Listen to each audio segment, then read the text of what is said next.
Okay, I want to say this right now so that if you just don't agree with me, you can go ahead and click away. My opinion is if somebody attacks you with the knife and you use your martial arts training against the knife and you're not dead, your training worked. Where them kicks at? Where them hands? Where them holes? Where them throws? You know what I'm saying? Cecil. This is why I train in martial arts. Okay, a naysayer asked on Yahoo Answers, why do you do martial arts when a knifeman can easily kill you? A guy who had practiced martial arts one day decided to jump in and help a damsel in distress. This man has spent years training, lived and breathed martial arts. Well, the tramp, who was a drug addict, simply pulled out a knife and cut him to sushi. None of his dojo techniques worked. Shredded like Swiss cheese he worked. I doubt the tramp knew martial arts. And he's got a link here over on the BBC website. News for you, people use knives, come in gangs, and armed with metal bars. Why bother doing martial arts? It's redundant in modern times, surely. So let's see. So then I have a response down here where I said, well, I doubt the tramp knew martial arts. Well, think again. There are plenty of people who know martial arts in all walks of life. Some of them have drug problems. Some of them have drug problems, know a martial art, and know how to use a knife. And some of them can cut you up pretty bad.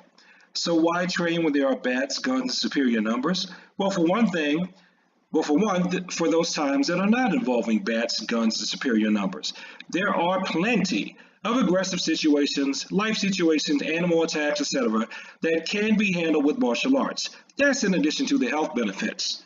Now, keep in mind, I wrote my reply before I saw the actual article at the link, which I'm going to play for you right now.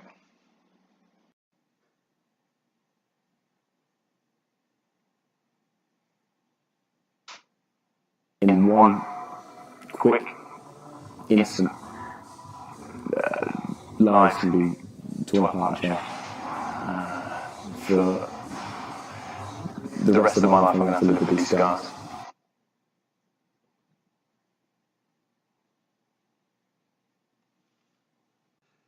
Okay, so you see, he got cut 12 times. And he said the martial arts training saved his life because he deflected some of the blows. You know, people fight somebody else empty-handed and they still get punched. Or they still get kicked. Or they might still get a scratch on them. So why do you think that if somebody attacks you with a knife, that there's supposed to be martial arts training techniques out there that are going to let you emerge totally unscathed? Why? Why would you have that expectation when if someone can attack you without a weapon and you still might get a knot or a bruise or something, if somebody has a weapon, you're probably going to get an even bigger knot or bruise or something. But this is what gets me about these naysayers. Because I've dealt with people like this before. So I probably shouldn't be feeding the trolls, but I wanted a video and the troll gave me one. So when we do come up with and show you techniques that are disarms or defenses against weapons where you can use it and you don't get harmed, when people tell you, I've done a knife disarm, I've done a gun disarm, somebody attacked me with this, somebody attacked me with that, and they aren't maimed, you don't believe it anyway. So why go on the internet picking this one example where somebody got cut up by a knife and saying that he failed because he's alive? It looks like he's moving, walking, and talking and living a pretty good life to me, even though he's got some scars on him. It says he has scars. It doesn't say he only has one lung. It doesn't say he has to walk around on a ventilator. It doesn't say he had to get a artificial heart. It didn't say he had to get a kidney transplant. It doesn't say he died.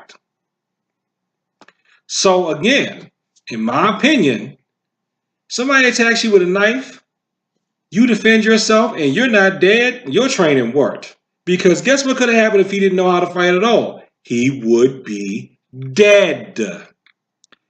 Dead.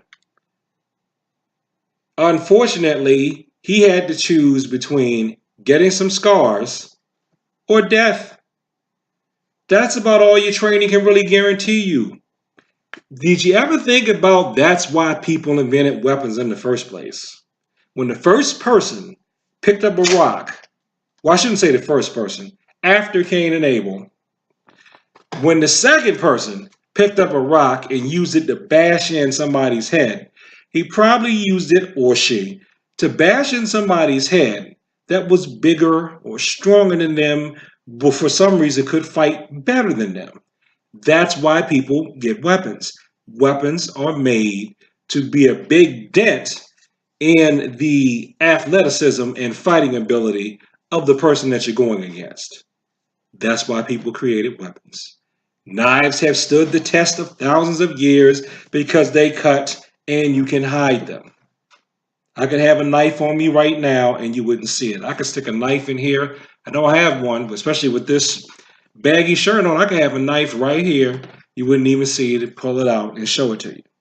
I'm walking around right up under here. I can stick a knife right here, put it over my shirt.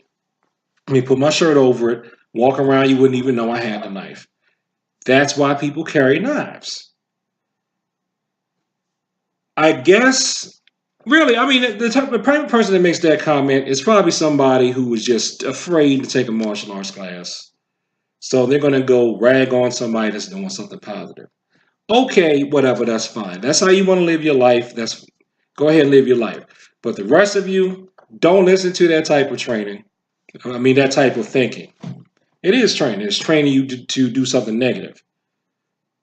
Me, if I have to choose between death and will it show up on here?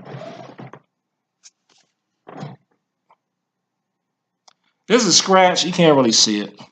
I don't even know how I got this one. I guess I got it sparring. It's a scratch. If I have to choose between death and a scratch, I'm picking a scratch. If I have to choose between death and a scar, I'm picking a scar. Because to me, he said it was his training that saved his life. He was there. He survived the knife attack. Why can't we take him at his word? Why does the martial arts have to be a waste of time because somebody used it and it saved their life? That just does not make any sense to me. I got two questions for you, Internet. Number one, if you actually know of some good knife defense techniques that we can use that have a zero risk of anybody being cut with it, please put links below. If you know some good knife disarms, please put links below. Because I know one thing I call the OK technique. I did a video on it. Just look up, I think if you look up the OK technique on YouTube, it'll come up with my video. I think I could use that against a knife disarm. That's how it was taught. Do the OK technique and then take the knife and then come. But no, don't do that. Just take the knife. And if you're not in combat, take the knife and keep it or throw it away if it's not combat. If you are in combat, that's what you're going to have to do. Again, that's for combat, like you're a soldier in the army or, walking at 2 in the morning, somebody comes at you like this out of a dark alley swinging a knife.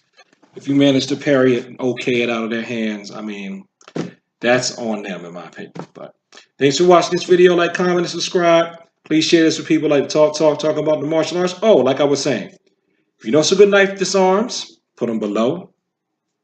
So we can end this whole idea of because somebody got a scar when they could have been dead, it means that their technique failed. It doesn't.